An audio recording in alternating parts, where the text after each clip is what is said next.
not too long ago, last month, you released the Baddest in the City EP. So tell us about like what went into creating that project. So I was just thinking, like, what would you if the baddest in the city? You just have to come hard. So it took me a minute because I wasn't prepared at first.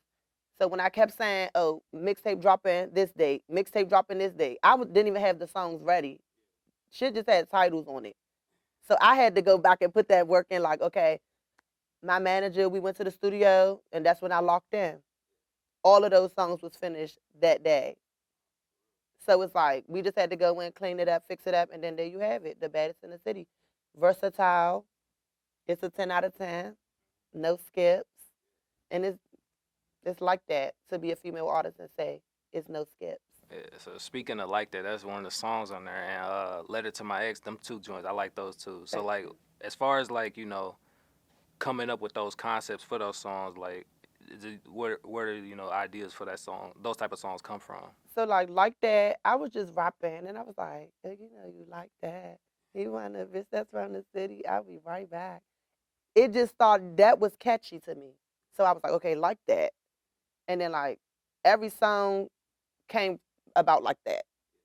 Whatever the hook was, I was like, okay, that's what it's about to be. I don't even. We got to get this out. It was like that. So So you said you did pretty much the whole EP in one day. So like, talk about the work ethic that has to go into being disciplined and locked in and doing something like that. you have to be a writer. You have to be a rapper. You have to write. All of that, they don't lock in. You have to lock in. This is something that you want. This is something that you can make or break you.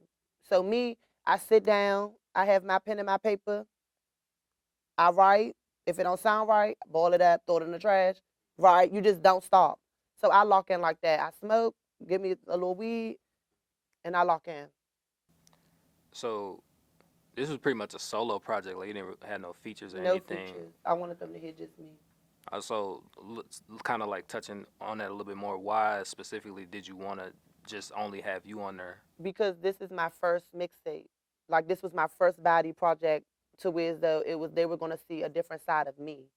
So I didn't want no distractions. Nobody like, oh, but she ate that up too. But I just didn't want no distractions. I just wanted them to hear all me. So how are you as far as like collaborating with other like female rappers? I know, or just rappers in general. Like, I do want to collab with a lot of them. I'm just waiting, seeing, because a lot of they have some stuff going on themselves. But I do want to collab with a couple of female artists and probably a few of the male artists. But I don't like all of that spinning the block and talking about gun stuff, far as coming from the females.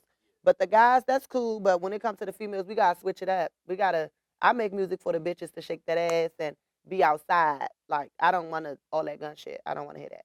why is it so important to you to like not kind of focus on that type of genre as far as like rapping goes? Because a lot of bitches be copping, and I don't want to be labeled as a copper. You see me outside with a purse, my lip gloss, and you know I'm not outside with no guns in my purse. And these bitches don't be having guns in their purse either. So why label yourself as a copper when you could just be a real bitch? So I told you like my favorite songs on that track on that album. What's probably some of your favorite if you have one? So I really, really, really love intro because that's the first song. That was just like, bitch, I'm here. And then I love rodeo because it was different. It was like, a more sexier side of me. So I feel like rodeo and intro. And then I love quickie. Quickie is probably one of my favorite ones when they like, yeah, quickie number one. I like with quickie. Okay. Why quickie? Quickie is just like it's a vibe. I don't know what I want to do with the video that, but it's a vibe. I fuck with it. What was some of like the biggest challenges you had in like putting that EP together? It was just getting that shit done in a timely manner that I kept setting for my fans. So it was like I was putting the pressure on my back when I knew I wasn't ready. So it was like when it was finally ready, it was just like I could drop it, and the reaction was just like everything that I imagined. So like, speaking about the reaction, like how received was the EP from like all your fans? It was everybody. was giving me my flowers. Like everybody. I feel like when I dropped my mixtape, that's when I'd seen nothing but on my timeline but Malaysian Doll. So I feel like everybody fucked with it. How does it feel getting that validation after like all the hard work you put into like releasing the project? It feels amazing just Mm. to know that they are watching and they are still, keeping in contact with me and my music and just supporting me. So that feels great. What do you want people to like take away from that project after they listen to it? I want them to just know that this just the beginning and that I just gave them a little sample of how I'm coming.